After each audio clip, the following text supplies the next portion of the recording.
మనం మొదటి వర్తమానం దేని గురించి నేర్చుకున్నాం? దేవుని ప్రేమను గురించి. ఓకే, దేవుని ప్రేమను గురించి. దేవుని ప్రేమను గురించి నేను 4 ప్రశ్నలకు జవాబు ఇస్తానన్నాను. మొదటి వర్తమానం 2 ప్రశ్నలకు జవాబు ఇచ్చాను. ఏంటో చెప్పండి. మొదటి ప్రశ్న ఏంటి? ప్రేమ అంటే అసలు ఏంటి కదండి. ప్రేమ అంటే ఏంటి అన్న మాట గురించి దాని నిర్వచనం ఎవరైనా చెప్పగలరా? ఒక వ్యక్తి యొక్క ప్రవర్తనను ఓపికతో సహించి తిరిగి ఆ వ్యక్తికి మేలు చేయడం ఏంటండి? ప్రేమ. Okay, wonderful. ఒక వ్యక్తి యొక్క ప్రవర్తన ఓపికతో సహిస్తున్నావు, తిరిగి మేలు చేస్తున్నావు, అది ప్రేమ అని చూసాం. మరి రెండో ప్రశ్నగా మనం ఏం చూసాం అండి అంటే, మన ఎడల దేవుడు తన ప్రేమను ఎలా వెల్లడిపరిచాడని చెప్పి అద్భుతమైనవి, ఒక 10 అద్భుతమైన విషయాలు మనం తెలుసుకున్నాం. ఇంకోటి, దేవుని ప్రేమను మనం అర్థం చేసుకున్నప్పుడే మనం ఇతరులకు ప్రేమను చూపిస్తాం. కాబట్టి 3వ ప్రశ్నగా మనం ఏం చూద్దాము అని అంటే, మనం ఏ రీతికి ఇతరులను ప్రేమించాలి. 4వదేమో అలా ప్రేమిస్తే దేవుడు మనకిచ్చే ఆశీర్వాదాలు ఏంటి. సో దాన్ని కొంచెం రివర్స్ చేద్దాం. మనం ప్రేమిస్తే దేవుడు ఎలాంటి ఆశీర్వాదాలు మనకు ఇస్తాడు అన్న ప్రశ్న మనం ముందు స్టడీ చేద్దాం. ఏ ప్రశ్న? మనం ప్రేమిస్తే దేవుడు మనకిచ్చే ఆశీర్వాదాలు ఎలాంటివి, అది ముందు ప్రశ్న మనం చూద్దాము. దీని తర్వాత ఏం చూద్దామంటే, మనం ఏ రీతికి ఇతరులను ప్రేమించాలి. ఈ 2 ప్రశ్నలు చాలా ప్రాముఖ్యమైనవి. ప్రేమ ఎక్కడ తగ్గుతుందో తెలుసా? పాపం ఎక్కడ విస్తరిస్తుందో ప్రేమ అక్కడ తగ్గుతుంది. ఎక్కడ రాస్తుంది? మత్తయి సువార్త 24వ అధ్యాయం 12వ వచనం ఒకసారి చదవండి. అక్రమము విస్తరించుట చేత అనేకుల ప్రేమ చల్లారు. ఇప్పుడు చెప్పండి, ప్రేమ చల్లారుతుంది అంటే దానికి కారణం ఏంటి? అక్రమం విస్తరిస్తుంది కాబట్టి ప్రేమ చల్లారుతుంది. సో ప్రేమ పెరగాలి అంటే ఏది తగ్గాలి? పాపం తగ్గాలి, పాపం పోవాలి. ఇందాక చెప్పాను, ప్రేమ కలుషితమైపోయింది. పాపాన్ని బట్టి ఏమైంది? కలుషితమైంది. ప్రభు ఈ లోకానికి వచ్చింది ఆ కలుషితమైన జీవితాలని ఆయన కడిగి శుద్ధి చేసి, పాపం నుంచి శుద్ధి చేసి, మన ప్రేమను సైతం పవిత్రపరిచి ఆ దైవ ప్రేమతో ఒకరినొకరు ప్రేమించుకోవాలని దేవుడు ఆశపడుతున్నాడు. అయితే ముఖ్యంగా ఒక వచనాన్ని ముందు మనం చదువుదాం. ఎఫెసీ పత్రిక 4వ అధ్యాయము, ఎఫెసీ పత్రిక 4వ అధ్యాయము మొదటి 2 వచనాలు చదువుతాం. Ephesians chapter 4 1 and 2 verses. కాబట్టి మీరు సమాధానమును బంధము చేత ఆత్మ కలిగించు ఐక్యమును కాపాడుకున్నట యందు శ్రద్ధ కలిగిన వారే ప్రేమతో ఒకరినొకడు సహించుచు మీరు పిలువబడిన పిలుపునకు తగినట్లుగా దీర్ఘశాంతంతో కూడిన సంపూర్ణ వినయంతో సాత్వికంతో నడుచుకొంచున్న ప్రభువును బట్టి ఖైదీనని నేను మిమ్మను బతిమాలుకు. సో ఆత్మ కలిగించు ఐక్యమును కాపాడుట యందు శ్రద్ధ కలిగిన వారే ప్రేమతో ఒకరినొకడు ఏం చేయాలి? సహించుకొనుచు అంటున్నాడు అన్నమాట. సో ప్రేమను కాపాడుట యందు శ్రద్ధ కలిగి ఉండాలట. ప్రేమను కాపాడు ఏం చేయాలట? ప్రేమగా ఐక్యంగా ఉండటంలో కాపాడుటకు శ్రద్ధ కలిగి ఉండాలి అంటున్నాడు అన్నమాట. మరి అంత ప్రేమ చూపిద్దామండి, ఒకరిని అలా ప్రేమగా ఉందాం. మరి దేవుడు అట్టి వారిని నిజంగా అంత ప్రేమించుకుంటే, ప్రేమ కలిగి ఉంటే ఆశీర్వదిస్తాడా? మేలు ఏమైనా చేస్తాడా అంటే, నేను మీ ముందుగా 5 మేళ్ళు మీ ముందు పెడతాను. ఒకరి ఎడల ఒకరు ప్రేమగా ఉంటే దేవుడు చేసే 5 మేళ్ళు. అది ఈ 3వ ప్రశ్నగా నేను జవాబిస్తాను. ఇంతకీ దేవుడు చేసే 5 మేళ్ళు ఏంటండి? 5 ఆశీర్వాదాలు ఏంటండి అని అంటే, హెబ్రీ పత్రిక 6వ అధ్యాయము 10వ వచనం ఒకసారి చదవండి. హెబ్రీ పత్రిక 6:10. మీరు చేసిన కార్యమును మీరు పరిశుద్ధులకు ఉపచారము చేసి ఇంకను ఉపచారము చేయుట చేత తన నామమును బట్టి చూపిన ప్రేమను మరచుటకు దేవుడు అన్యాయస్తుడు కాదు. సో మీరు దేవుని బట్టి ప్రేమను చూపించారు కదా, దేవుడు మర్చిపోవడానికి ఆయన అన్యాయస్తుడు కాదు. అంటే అర్థం ఏంటి? నువ్వు చూపించిన ప్రేమను బట్టి ఖచ్చితంగా దేవుడు తగిన ప్రతిఫలం నీకు ఇస్తాడు. అది పాయింట్. సో ఈ లోకంలో దేవుని యొక్క ప్రతిఫలము నువ్వు చూడాలి అంటే, దేవుని యొక్క బ్లెస్సింగ్ మన జీవితంలో చూడాలి అంటే, మనము తోటి విశ్వాసి ఎడల ఏం చూపించాలట? ప్రేమను చూపించాలంట. అంటే ఏ రీతిగా ప్రేమ చూపించాలన్నది తర్వాత చెప్తాను. బట్ ఎందుకంటే బ్లెస్సింగ్స్ ఎందుకు చెప్తానంటే అవి మనకు మోటివేషన్ అన్నమాట. ఓకే, దేవుడు ఇలా ఆశీర్వదిస్తాడా, నేను ప్రేమ చూపిస్తే ఆయన మర్చిపోవడానికి ఆయన అన్యాయస్తుడు కాదా? ఓకే, నేను ఇంకో వచనాన్ని మీకు చూపిస్తాను. దేవుడు ఇచ్చిన ఆశీర్వాదం, ఈ లోకంలోనే దేవుడి ఇచ్చే ఆశీర్వాదం ఎలా ఉంటుందో. లూకా సువార్త 6వ అధ్యాయము 38వ వచనం. లూకా సువార్త 6:38. క్షమించుడి, క్షమింపబడుదురు, ఇవ్వుడి, అప్పుడు ఇవ్వబడును.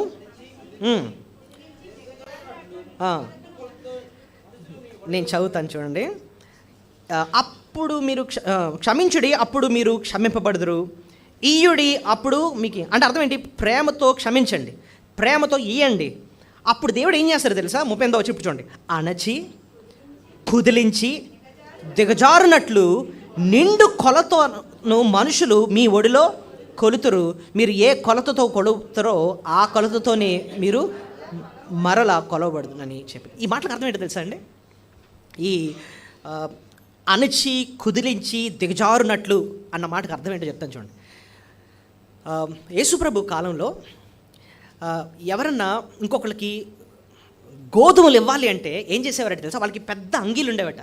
అంగిని ఇలాగా ఎత్తి ఇలా పట్టుకునేవారట, ఒక బ్యాగ్లా పట్టుకునేవారు. అప్పుడు వాళ్ళు ఏం చేసేవారంటే ఆ బ్యాగ్లా ఉన్న దాంట్లో ఏం చేసేవారు?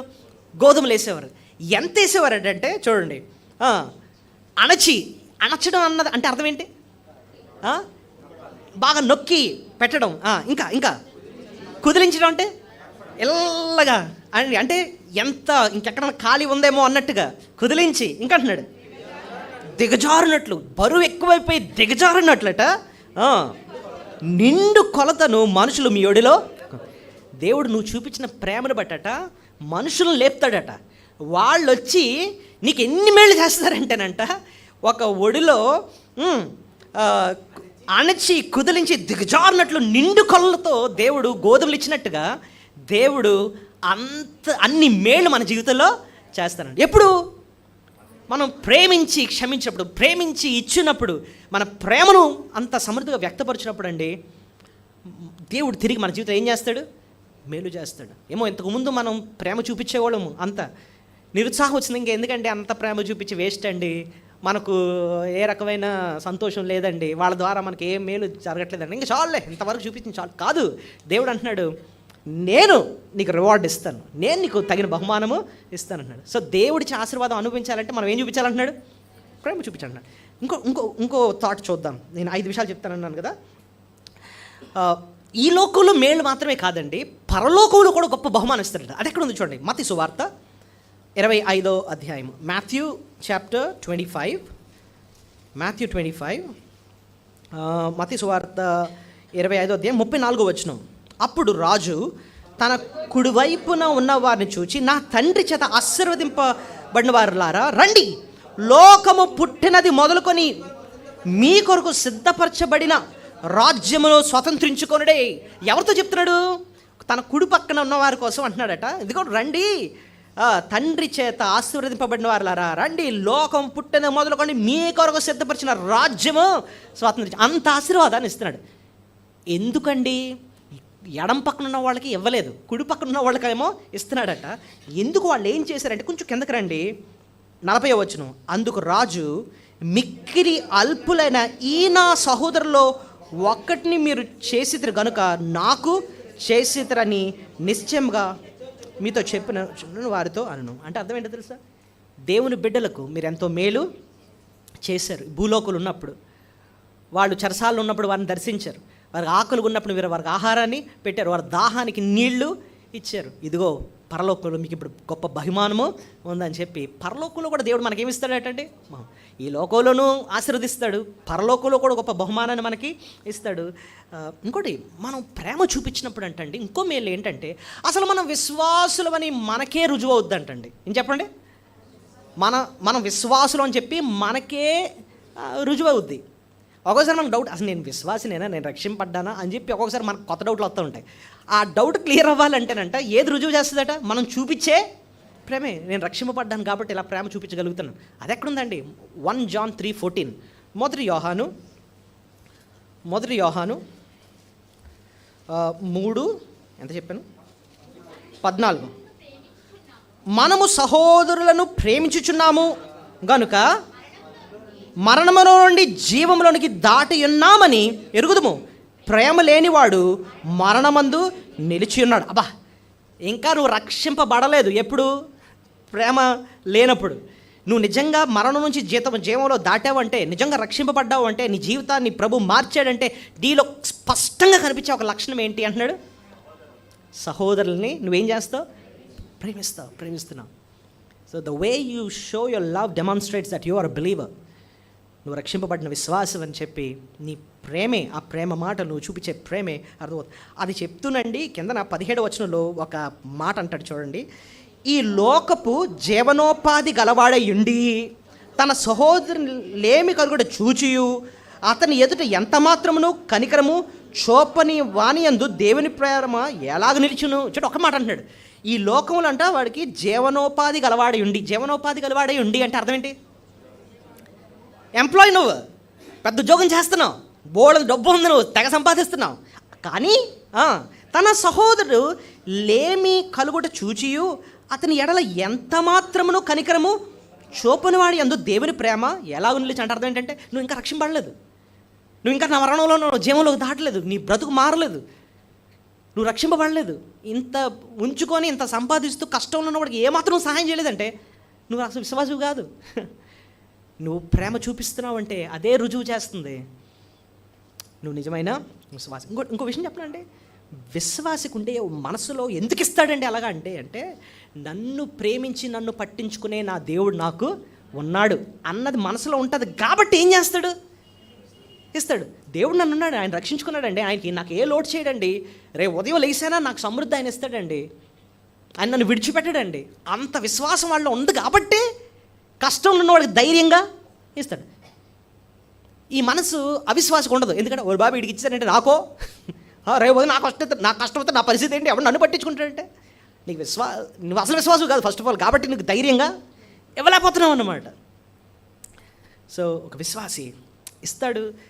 అదే ఒక రకమైన ఆశీర్వాదం ఏంటంటే నేను విశ్వాసిని అన్న నిశ్చయిత మనకి వస్తుంది అనమాట. నేను విశ్వాసిని అన్న ఇందాక ఏం చెప్పాను, నిశ్చయిత లేకపోతే రుజువు మనకి వస్తుంది అనమాట.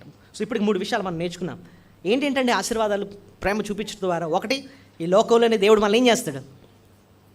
ఆశీర్వదిస్తాడు కదా. లూకా 6:38, హెబ్రీ 6:10లో మనం చూసాం. పరలోకంలో కూడా దేవుడు మనకి ఏమిస్తాడు? బహుమానం ఇస్తాడు. అంతేకాకుండా మనం విశ్వాసులమన్నా గొప్ప నిశ్చయిత మనకు కలుగుతుంది. 4వది ఏంటంటే, ఎప్పుడైతే ప్రేమగా ఐక్యంగా ఉంటామో లోకానికే సువాసనగా ఉంటామంట. లోకానికి ఎలా ఉంటాం? అది ఎలా రాస్తుంది అంటే కీర్తన 133:1. కీర్తన 133:1. సహోదరులు ఐక్యత కలిగి నివసించుట ఎంత మేలు, ఎంత మనోహరము. ఆగండి, మనోహరం అన్న మాట ఉంది చూసారా? మనోహరం అన్న మాట ఇంగ్లీష్లో ఫ్రేగ్రెన్స్ అంటాం. ఫ్రేగ్రెన్స్ అంటే సువాసన. ఇప్పుడు మనందరం ఇలా కూర్చున్నామండి, ఎవరో మంచి సెంటు కొట్టుకొని ఇలా వచ్చారు అనుకోండి, అందరం ఏం చేస్తాం? ఎవరు బాబు కొట్టేసి వచ్చారని చెప్పి ఒక్కసారి ఇలా చూస్తాం అంతేనా? ఆ సువాసన మనల్ని ఏం చేస్తుంది? ఆ వ్యక్తి వైపు ఆకర్షిస్తుంది. మళ్ళా రోడ్డు మీద వెళ్తామంటే ఎవరో ఇంట్లో మంచి మసాలా వేసి వండేస్తున్నారు, చికెన్ మటన్. వెళ్ళేవాడు కూడా బండి మీద వెళ్ళేవాడు ఒకసారి ఏం చేస్తారు? అబ్బా ఏంట్రా ఎవరు బాబు ఎంత మంచి ఏం వండేస్తున్నారు బాబు అని చెప్పి ఒకసారి చూస్తాం. ఆ సువాసన మనల్ని ఆకర్షిస్తుంది. దేవుడు అంటున్నాడు మనం ప్రేమగా ఉంటే ఏంటో తెలుసా ఆశీర్వాదం? లోకస్తులు చూసి లోకంలో నాకు ఇలాంటి ప్రేమ లేదు, ఇక్కడ చూడు ఎంత ప్రేమ ఉందో అని చెప్పి ఆ ప్రేమను బట్టి ఆకర్షింపబడి ప్రభు దగ్గరికి వస్తారంటండి. అంటున్నారు సహోదరులు ఐక్యత కలిగి ఉంటాడు ఎంత మేలు, ఎంత మనోహరం. ఆఖరిగా మనం ప్రేమగా ఉంటేనంటండి లోకానికే సువాసన కాదు, దేవునికి కూడా అదెంతో మంచి సువాసన. ఎక్కడ రాస్తుంది? ఎఫ్ఎస్సి 5:2. ఎఫ్ఎస్సి 5:2. ఉమ్. ఆ. ఆ. ఆ. చూడండి, కావున మీరు ప్రియమైన పిల్లల వలె దేవుని పోలి నడుచుకునడి, క్రీస్తు మిమ్మును ప్రేమించి పరిమళ వాసనగా ఉండుటకు మనకొరు తను తాను దేవునికి అర్పణగాను బలిగాను అర్పించు. సో దేవునికట ప్రభు చూపించిన ప్రేమ ఎలాంటిదంట? పరిమళ వాసన. చెప్పండి, అది పరిమళ వాసన అంటే అర్థం ఏంటి? పర్ఫ్యూమ్, సెంటు లాంటిది అనమాట. సో ప్రభు పాపుల ఎడలో చూపించిన ప్రేమ చూస్తూ తండ్రి అది చూసేయట, ఆయనకి అది ఎంతో పరిమళ వాసనగా ఉందంటండి. అలాగే మనం ప్రేమ కలిగి ఉన్నప్పుడు అంటండి దేవునికి అది ఎంతో ఎలా ఉంటుందట? సువాసన. ఇప్పుడు చెప్పండి, ప్రేమ కలిగి ఉండటం ద్వారా 5 మేళ్ళు ఉన్నాయి మనకి. ఏంటి ఆ మేళ్ళు? ఇది అర్థమైతేనే మనం నెక్స్ట్ క్వశ్చన్కి వినడానికి సిద్ధపడతాం. ఏంటంటే 5 మేళ్ళు. 1, దేవుడు ఈ లోకంలోనే మనల్ని ఏం చేస్తాడు? ఆశీర్వదిస్తాడు. ఎంత కొలతలో ఇస్తాడు చెప్పండి? కుదించి, అణిచి, కుదించి దిగజారినట్లుగా గోధుమలు ప్రభు మనకి ఇస్తాడు. ప్రేమగా ఉంటే అంత ఆశీర్వాదం. 2, పరలోకంలో కూడా మనకి ఎంతో గొప్ప బహుమానం. 3, అసలు మనం విశ్వాసులని గొప్ప నిశ్చయిత మనకు వస్తుంది. 4, లోకానికి అదెంతో సువాసన, మనోహరం. మనం ప్రేమగా ఉంటే లోకానికే ఎంతో సువాసన. మనం తనేసుకుంటున్నాం అనుకోండి, ఎవరు బాబాయ్ నన్ను కూడా ఎత్తారు బాబుని రారు ఎవరు. కానీ మనం ప్రేమగా ఐక్యంగా ఉంటే అదే ఎలా ఉంటుందటండి? సువాసన ఉంటుందట. 5, మనం ప్రేమగా ఉంటే దేవునికి అదెంతో సువాసన, పరిమళ వాసన. చూడండి, మన బేతేల్ అసెంబ్లీని దేవుడు చూశాడు అనుకోండి, ఆయన పిలిచినప్పుడు మనం ప్రేమగా ఉంటే ఆయనకి ఎలా ఉంటుందంట? సువాసన ఉంటుంది. తనుకుంటా ఉంటే బాబోయ్ ఇక్కడ కొంపరా బాబు అని చెప్పి ఆయన ఆశించుకుంటాడు అనమాట. చూడండి, 5 మేళ్ళు. మరి దేవుని ఆశీర్వాదం అలా అనుభవించాలంటే మనం ఏ రీతిగా ఒకరినొకరు ప్రేమించుకుని, ఇది ఆఖరి ప్రశ్న. ఓకే, ఇది చెప్పి నేను ముగిస్తాను. How should we love others? మొదటిది, రుణపడినంతగా ప్రేమించుకోవాలట. చెప్పండి, రుణపడినంతగా రుణపడిన అంతగా ప్రేమించడం అంటే అర్థం ఏంటంటే, ఎంత ప్రేమించినా ఇంకా రుణపడి ఉండిపోయాను అంటే అర్థం ఏంటి? ఇంకా చూపించాలి, ఇంకా చూపించాలి. సో ఎంత ప్రేమించినా ఇంకా తక్కువే. ఎక్కడ రాస్తుంది ఈ మాట? రోమా 13:8. చూడండి, రోమిలకు రాసిన పత్రిక 13వ అధ్యాయము 8వ వచనం. రోమా 13వ అధ్యాయము 8వ వచనం. అచ్చి ఉండవద్దు అంట. అచ్చి ఉండడం అంటే అర్థం ఏంటి? అప్పు. సో మనం ఎలాగ ప్రేమించుకోవాలంటే అప్పున్నట్టుగా ప్రేమించాలంట. ఈవేళ ఎంతో ప్రేమ చూపించానండి, తీరిపోయింది, ఇంక రేపు చూపించాం అసలు. ఇప్పుడు చూడండి, తల్లి మనల్ని ఎంతో ప్రేమించింది. ఓకే, ఎన్ని డబ్బులు ఆవిడకి ఇచ్చేస్తే రుణం తీరిపోద్ది చెప్పండి? ఎన్ని డబ్బులు? 5 లక్షలు ఇచ్చావు అనుకోండి, ఇగో నువ్వు నాకు కన్నందుకు, ఇంతవరకు పెంచినందుకు, ఇదిగో నీకు 5 లక్షలు తీరిపోయింది, నీకు నాకు ఏమన్నా అనగలవా? అనలేము. అది తీరదు. అలాగే దేవుని బిడ్డలు, సేవకులు నిన్ను ఎంతో ప్రేమించి, నిన్ను భక్తిలో నడిపించి, నీకు వాక్యం ఇచ్చి, నీకోసం ప్రార్థన చేస్తూ భక్తిలో పెంచారు. సంఘం ఎంతో నిన్ను ప్రార్థన చేసి ఎంతో నీ కష్టంలో ఆదుకున్నారు. అలాంటి దేవుని బిడ్డలకు నువ్వు ఎంత చేసినా, ఎంత ప్రేమించినా ఇంకా తక్కువే. ఇన్ఫ్యాక్ట్ అండి, ప్రభు మనల్ని ఎడల రుణపడినంతగా ఆయన కృపను మనకు చూపిస్తున్నాడు. మీరు గమనించండి, కృప వెంబడి కృప చూపిస్తున్నాడు. ఆయన క్షమిస్తున్నాడు, ప్రేమిస్తున్నాడు, పోషిస్తున్నాడు, వాత్సల్యత చూపిస్తున్నాడు. ఎంత చూపిస్తున్నాడంటే దానికి అంతులేనంతగా చూపిస్తున్నాడు మన ఎడల కృప. మేలు వెంబడి మేళ్ళు చేస్తూనే ఉన్నాడు. ఆయన వాక్యాన్ని ఇస్తున్నాడు, ఆయన మన ప్రార్థన వింటున్నాడు. ఎంత ప్రేమ చూపిస్తున్నా ఆ ప్రభు రుణపడినంతగా అంతగా కృప చూపిస్తూ ఉంటే మనం తిరిగి చేయాల్సింది రుణపడినంతగా ఒకరినొకరు ఏం చేసుకోవాలట? ప్రేమించుకోవాలంటండి. అది మనం మొదటి పాఠం మనం నేర్చుకున్నాం. 2 దశలోనిగా 1:3 అంటాడు, ప్రేమించట్లో విస్తరించాలట. ఎందులో విస్తరించాలి? ప్రేమించడంలో విస్తరించాలంట. అది మొదటి పాయింట్ మనం నేర్చుకున్నాం. ఇంకే రీతిగా ఒకరినొకరు ప్రేమించుకోవాలి అనండి అంటే రోమా 12:16 చూడండి. రెండో విషయం మనం చూద్దాం. రోమా 12:16. ఏడ్చువారితో ఏడుడి, ఒకరితో ఒకరు మనసు కలిసి ఉండుడి. ఆ మాట చూడండి. ఏడ్చువారితో ఏడుడి, ఒకరితోనొకడు మనస్సు కలిగి ఉంచుడి. మరి ఇది 15 చదివితే సంతోషించు వారితో సంతోషించండి, ఏడ్చువారితో ఏడువిడి, ఒకరితోనొకడు మనసు కలిగి ఉండి. చూడండి, రెండోది ఏ రీతిగా ప్రేమించుకోవాలట, చేతులు కలవడం కాదట. ఏది కలవాలి? మనస్సు కలవాలట. మనసు కలవడం అంటే ఏంటండి? అక్కడే రాశాడు, ఎవరన్నా దుఃఖంలో ఉన్నారనుకో, ఏడ్చు వారితో నువ్వు కూడా వెళ్ళి ఏం చేయాలట? అది ప్రేమ అంటండి, అది ప్రేమ అంట. చూడండి, ఎవరైనా ఇంట్లో మరణం ఉందందు వాళ్ళు ఏడుస్తున్నారు, నువ్వేం చేయాలట? నిజమైన విశ్వాసి, ప్రేమించే విశ్వాసి అయితే ఏం చేయాలి? ఎవరో చచ్చిపోయి నాకెందుకు, నాకేంటి సంబంధం, ఇది కాదట. ఏడ్చు వారితో ఏడవాలంట. Go and cry with them, వాళ్ళతో ఏడు. ఎవరైనా చక్కగా పెళ్లి చేసుకుంటున్నారు, వాళ్ళ ఇంట్లో ఘనంగా జరుగుతుంది, నువ్వు ఇంట్లో కూర్చొని అప్పుడే పెళ్ళి అయిపోతుంది అని చెప్పి ఏడడం కదా, ఇంట్లో కూర్చొని వెళ్ళి ఏం చేయాలట? సంతోషించాలట. మీతో పాటు నేను కూడా కలిసి సంతోషిస్తాను. ఎవరైనా మంచి ఇల్లు కట్టుకున్నారనుకోండి, చక్కగా గృహప్రవేశం చేసుకున్నాం, నాని ఇటు బోల్డంతో వచ్చేస్తుందిరా బాబు అని చెప్పి ఏడడం కాదంటండి, వెళ్ళిపోయి ఏం చేయాలటండి? సంతోషించాలండి. అబ్బా దేవుడు ఎంత మేలు చేశాడండి, అబ్బా ఎంత సంతోషంగా ఉందండి, ఇదంటండి. ఏడ్చు వారితో ఏడవాలంట, సంతోషించే వారితో సంతోషించాలంట. ఇదండి దేవుడు మన దగ్గర నుంచి కోరే మనసు. ఇది దైవ మనసు అండి, ఇది దైవ ప్రేమ అండి. ఇంకోటి తెలుసా అండి, ఏడ్చు వారితో నువ్వు ఎప్పుడు ఏడుస్తావు తెలుసా? వాళ్ళ మనసు ఏంటో నీకు తెలిసినప్పుడు. ఇది దైవ లక్షణం. ఎలాగో చెప్తాను చూడండి, దేవుడు మన మనసును ఎరిగిన దేవుడు ఆయన, అంతేనా? కీర్తన 139లో మనం గమనిస్తే మొదటి 2 వచనాల్లో దేవుడు అంటండి మన హృదయాన్ని అంట పరిశీలించి పరిశోధించాడట. చూడండి, మీరే చదవండి. కీర్తన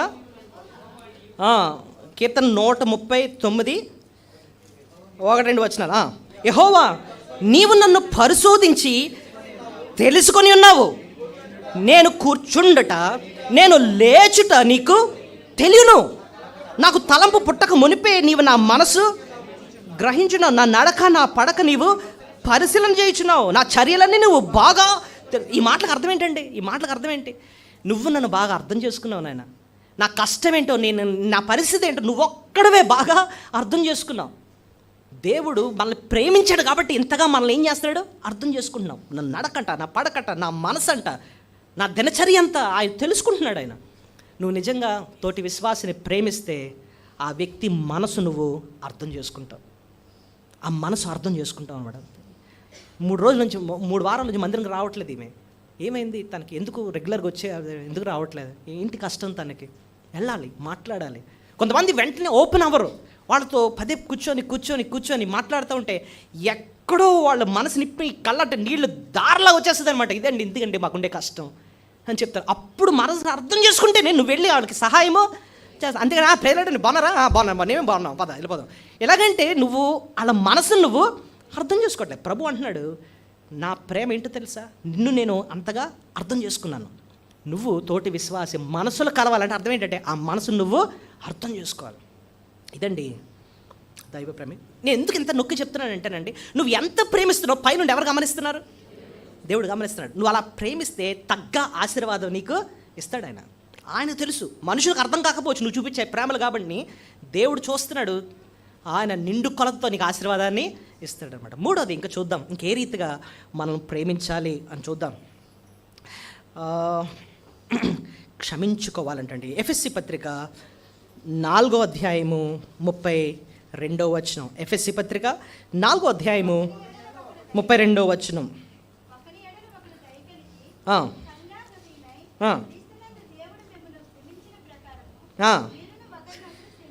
రైట్. ఒకని ఎడల ఒకడు దయగలిగి కరుణాహృదయము గలవారే. ఇప్పుడు చూడండి, క్రీస్తునందు దేవుడు మిమ్మల్ని క్షమించిన ప్రకారము మీరు ఒకరినొకరు ఏం చేయాలి? ప్రభు మనల్ని ప్రేమించి ఏం చేస్తున్నాడు? క్షమిస్తున్నాడు. మన ఇందాకే దేవుడు మనల్ని ఎలా ప్రేమించాడు మనం చూస్తూ ప్రభు మనల్ని క్షమించాడు. He's forgiving us. మనల్ని క్షమిస్తున్నాడు ఆయన.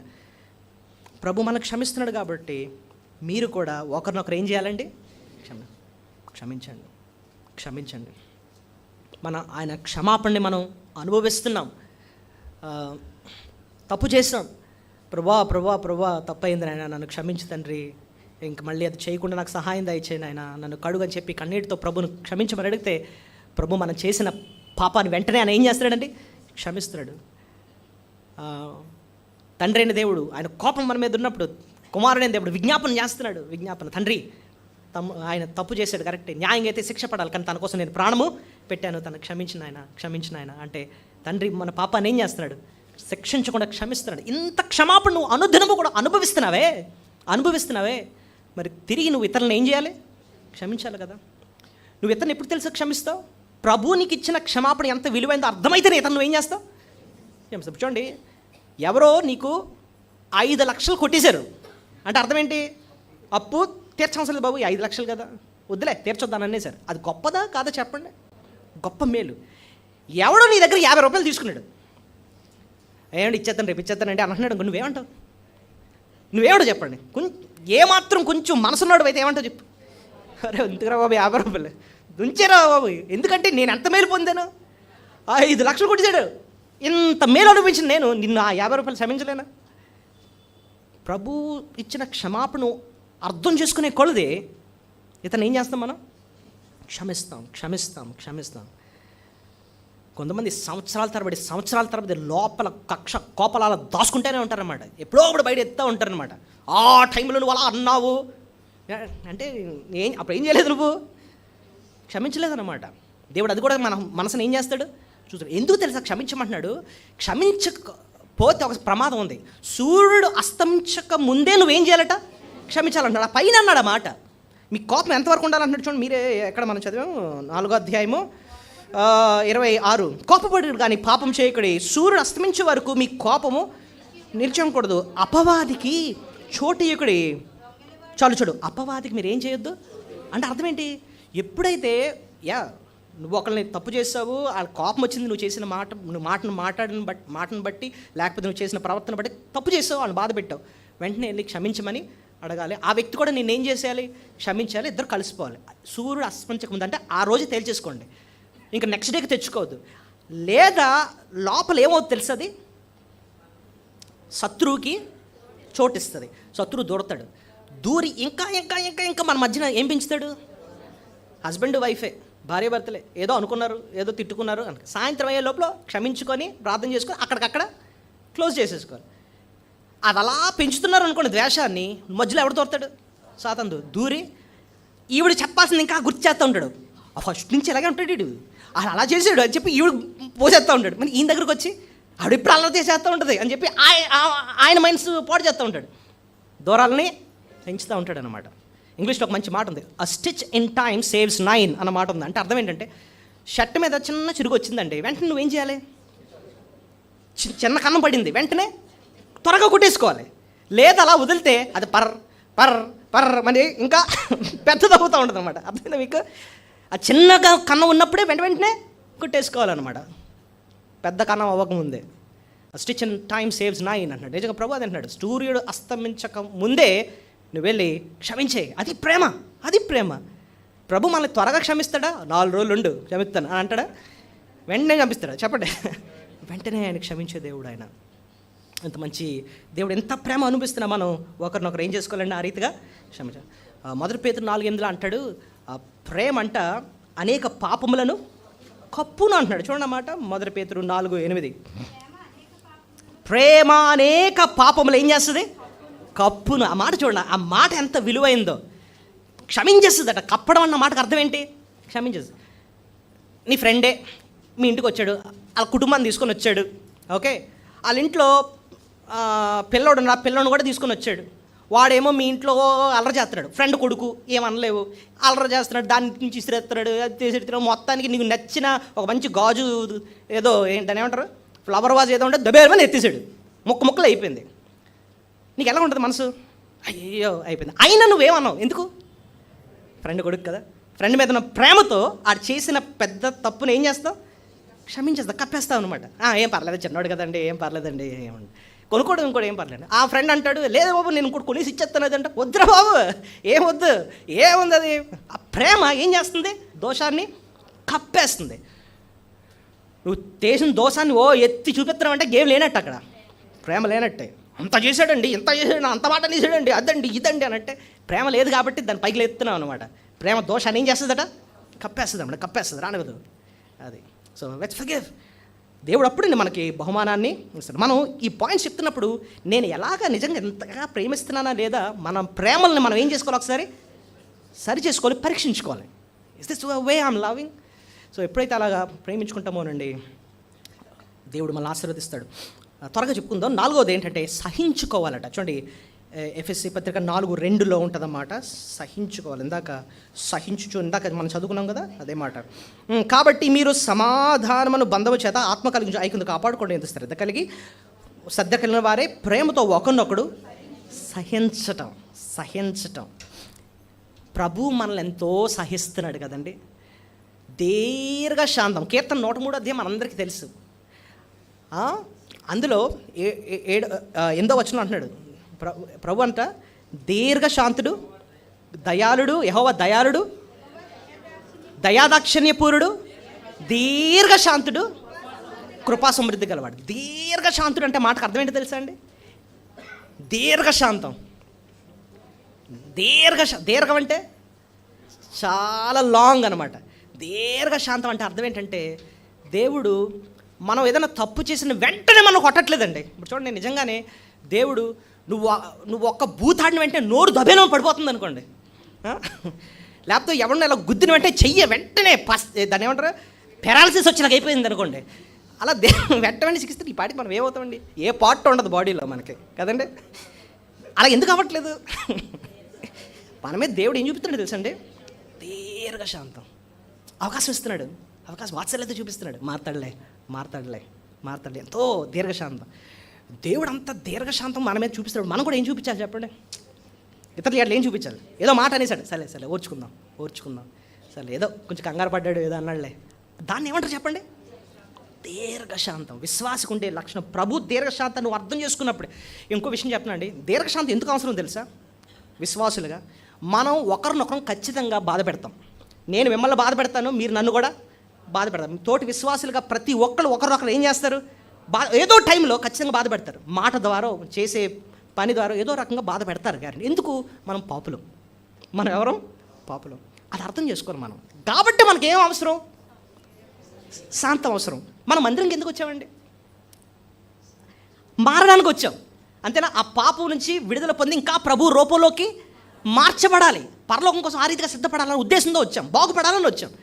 ఎప్పుడైతే ఒక్కొక్కసారి అలాంటి పాప స్వభావాన్ని మనం చూపించి ఇతరులు బాధ పెట్టుకున్నామో, మనకు వెంటనే రావాల్సింది ఏంటంటే దీర్ఘశాంతం. సర్లే మారతాడులే.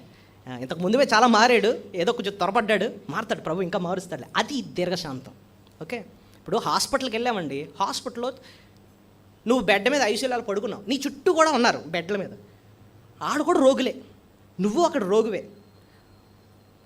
ఒకడు తుమ్ముతున్నాడు, ఒకడు దగ్గుతున్నాడు, ఒకడేమో వాంచేస్తున్నాడు అనుకోండి, నువ్వు వాళ్ళ మీద దీర్ఘశాంతం చూపిస్తావు, విసుకుంటావుడా, ఎవడా దగ్గుతున్నాడు, ఆడికి దగ్గు వస్తుంది కాబట్టి అక్కడికి వచ్చాడు, బాగుపడాలని వచ్చాడు. వీళ్ళందరూ విసుక్కో నువ్వు. అక్కడ నీకు మనసు ఎలా ఉండదంటే, నేను బాగుపడాలి, వీళ్ళందరూ కూడా బాగుపడాలని కోరుకుంటాను, అంతేకాని విసుక్కోం. కానీ మందిరంలో పాపులు, వీఆర్ సిన్ఫుల్. ఒకరినొకరు అంటే ఏడిపించుకుంటూ ఉంటాం ఒక్కొక్కసారి. ఎక్కడ సహనాన్ని ప్రాక్టీస్ చేయకపోతే ఇంకెక్కడ వస్తుందండి మనకు సహనం? అంతేనా? అర్థమవుతుంది మీకు? నీ కుటుంబంలో, సంఘంలో ఇక్కడ సహనాన్ని చూపించుకోవాలండి. దేవుడు సహనం గురించి తెగ వినేసాం, మరి మనం ఎక్కడ వ్యక్తపరుస్తాం? నిన్ను ఇరిటేట్ చేసే వ్యక్తి పక్కన ఉన్నప్పుడే కదా నువ్వు సహనం చూపించేది. సో ఇదండి ప్రేమ. సో 4వది ప్రేమ అంటే ఏం చూపించాలట? సహనం చూపించాలి. అందుకే నోట్లో I love you so much ఇది కాదట ప్రేమ. ఇదంతా సోది మాటలతో ఇదంతాను. కానీ నిజమైన ప్రేమ చేయాల్సింది మొదటిది ఏం చెప్పాను? రుణపడినంతగా ఏం చేయాలి? ప్రేమించాలి. 2వది మనసు కలవాలి, మనసును అర్థం చేసుకోవాలి. 3వది క్షమించుకోవాలి. 4వది సహించుకోవాలి. 5వది చాలా ముఖ్యం, బుద్ధి చెప్పుకోవాలట. ఏం చెప్పండి? ప్రేమించినోడు ఒకళ్ళొకరు ఏం చేసుకుంటారు? బుద్ధి చెప్పుకుంటారు. ఎక్కడ ఉంది? రోమా 15:14. రోమా 15.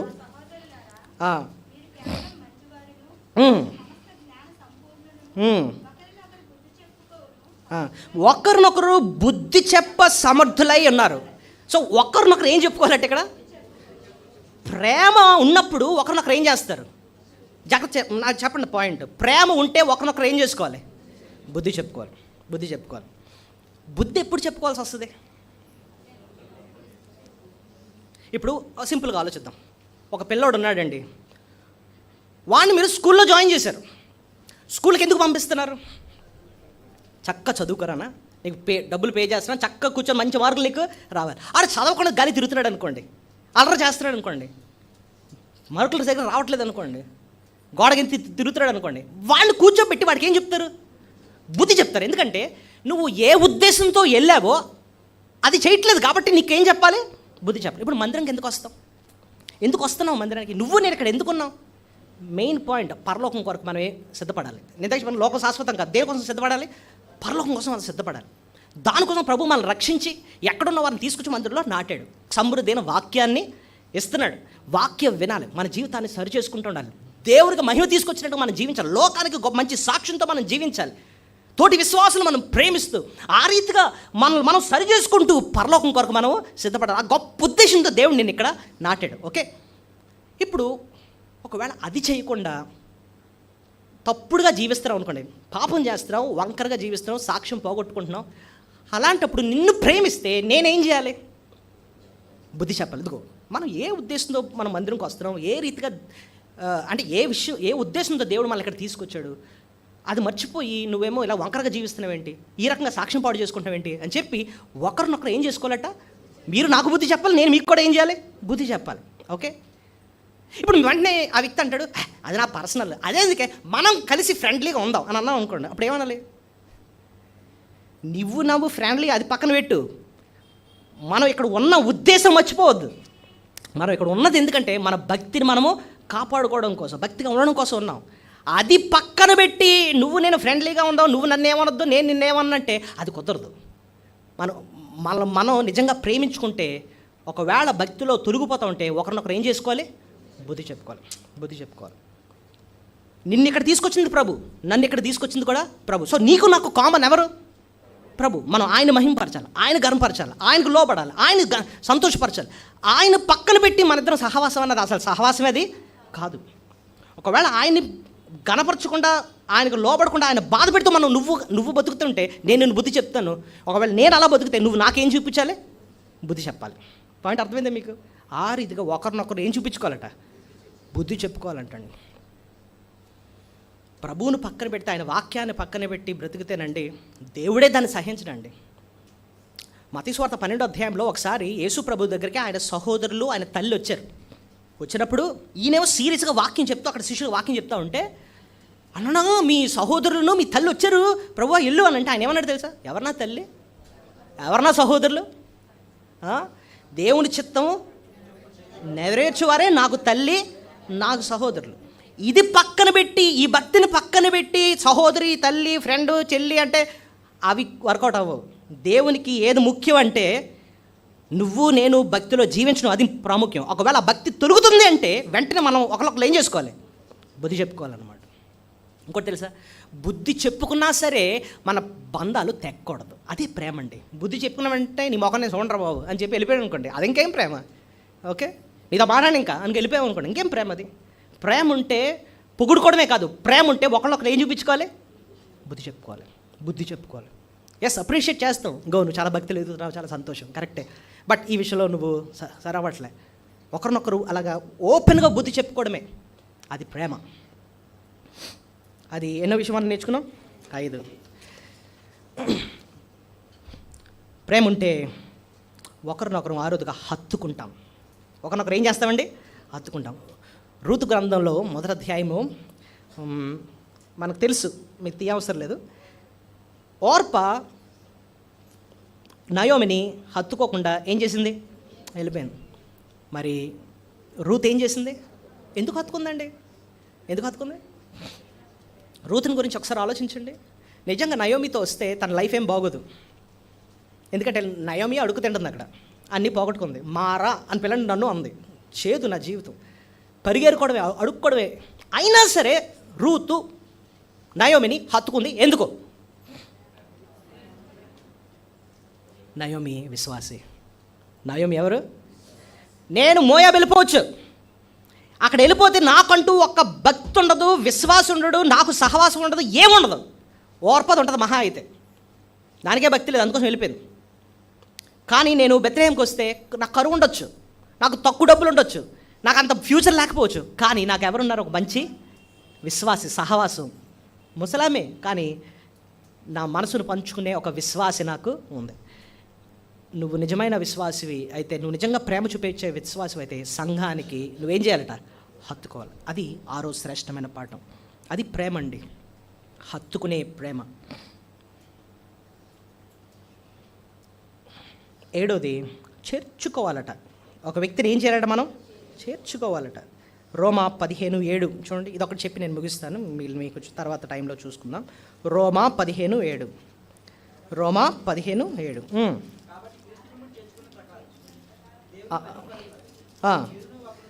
ఒకరినొకరు ఏం చేయాలట? చేర్చుకోండి అంటున్నాడు. చేర్చుకోవడం అంటే అర్థం ఏంటంటే, ఒక బిడ్డ పుట్టాడండి, హాస్పిటల్లో పుట్టాడు, తర్వాత ఇంటిలోకి ఏం చేస్తాం? చేర్చుకుంటాం. దేవుడు ఒక వ్యక్తిని రక్షించుకున్నాడు, కుటుంబంలో చేర్చుకున్నట్టుగా ఆ వ్యక్తిని మన ఇంట్లోకి ఏం చేయాలట? మనం సంఘంలోకి ఏం చేయాలట? చేర్చుకోండి. నీ అంత చదువుకోలేకపోవచ్చు, నీ అంత అందం లేకపోవచ్చు, నీ అంత బ్యాక్గ్రౌండ్ లేకపోవచ్చు, బట్ ప్రభు రక్షించుకుని ఆయన బిడ్డగా చేసుకున్నాడు కాబట్టి అంతే ప్రేమతో ఇదిగో నువ్వు ఇప్పుడు నా సహోదరుడివి, నా సహోదరివి అన్నట్టుగా సంతోషంగా ప్రభు చేర్చుకున్నట్టుగా మనల్ని మనం కూడా ఇతరులు ఏం చేయాలట? చేర్చుకోవాలట. అది దైవ ప్రేమ. ఎన్ని 7 విషయాలు చెప్పాను. చెప్పండి ఒకసారి. మీకు రుణపడినంతగా ప్రేమించుకోవాలి, మనసులు కలిసినంతగా ప్రేమించుకోవాలి, క్షమించుకోవాలి, సహించుకోవాలి, బుద్ధి చెప్పుకోవాలి, కమాన్, హత్తుకోవాలి, చేర్చుకోవాలి. అప్పుడు దేవుడిచ్చే ఆశీర్వాదాలు ఎలా ఉంటాయి? 5 చెప్పిన ఆశీర్వాదాలు ఏంటి? దేవుడు ఈ లోకంలో ఆశీర్వదిస్తాడు, మనల్ని పరలోకంలో ఆశీర్వదిస్తాడు, విశ్వాసంలో మనకు రుజువు అవుతుంది, ఇంకా లోకానికి ఎంతో సువాసనగా ఉంటాం, దేవునికి ఎంతో సువాసనగా ఉంటాం.